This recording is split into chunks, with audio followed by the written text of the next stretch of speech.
अस्सलाम वालेकुम स्टूडेंट्स, कैसे हैं आप सब? ठीक हैं? उम्मीद करता हूं कि आप बिल्कुल ठीक ठाक होंगे। स्टूडेंट, आज का जो टॉपिक है इसमें हमें डिस्कस करना है न्यूट्रलाइजेशन रिएक्शन को। हम काफी दफा डिस्कस कर चुके हैं, आज हम उसकी डेफिनेशन भी देखेंगे और इसके साथ साथ हम एक एग्जांपल्स हम लेंगे न्यूट्रलाइजेशन रिएक्शन की जस्टिफाई करने के लिए कि न्यूट्रलाइजेशन रिएक्शन होते किस तरह से। तो जी स्टूडेंट, जैसे मैंने आपसे कहा कि हमने डिस्कस करना है न्यूट्रलाइजेशन रिएक्शन को, तो सबसे पहले हम डिफाइन करेंगे कि न्यूट्रलाइजेशन रिएक्शन होते कौन से हैं और फिर उससे आगे चलेंगे।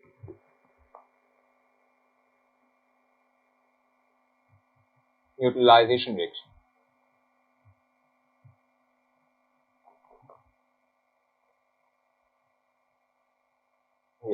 ठीक है जी।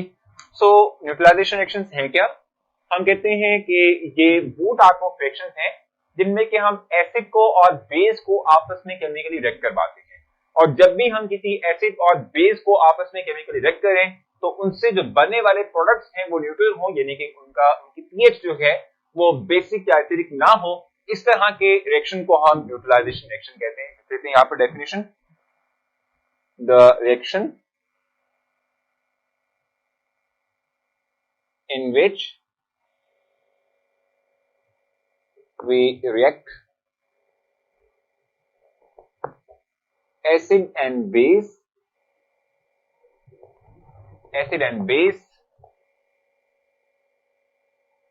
and form water and salt,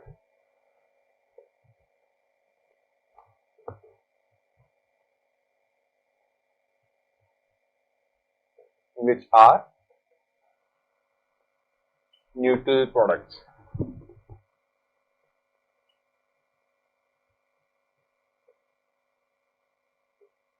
ठीक हो गया।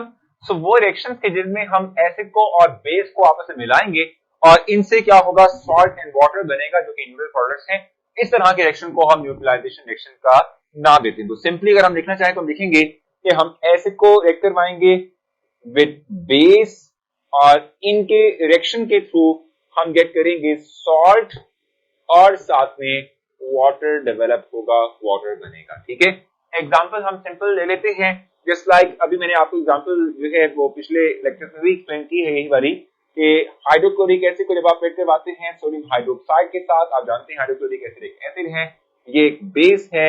जब आप इनको रिएक्ट करवाएंगे तो इनके थ्रू हमारे पास सॉल्ट बनेगा NaCl और साथ में हमारे पास वाटर की डेवलपमेंट होनी है, H2O बनेगा।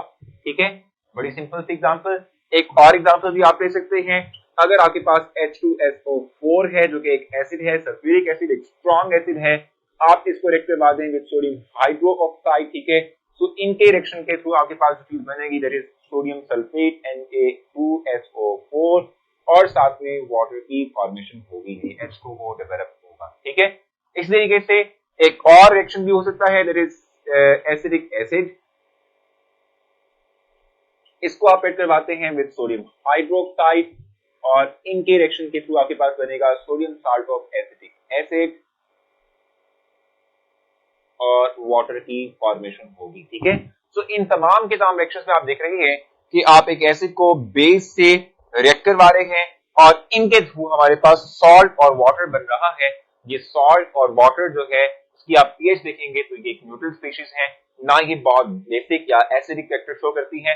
That is why we call this type of reaction as a neutralization reaction. ठीक है, सो होपफुली आपने ये पॉइंट समझ आ चुकी होगी। आपको प्रॉब्लम हुई तो आप मुझसे पूछ सकते हैं, मैं आपको जरूर रिस्पॉन्स दूंगा। अपना ख्याल रखें, नेक्स्ट लेक्चर में मुलाकात होगी, तब तक के लिए।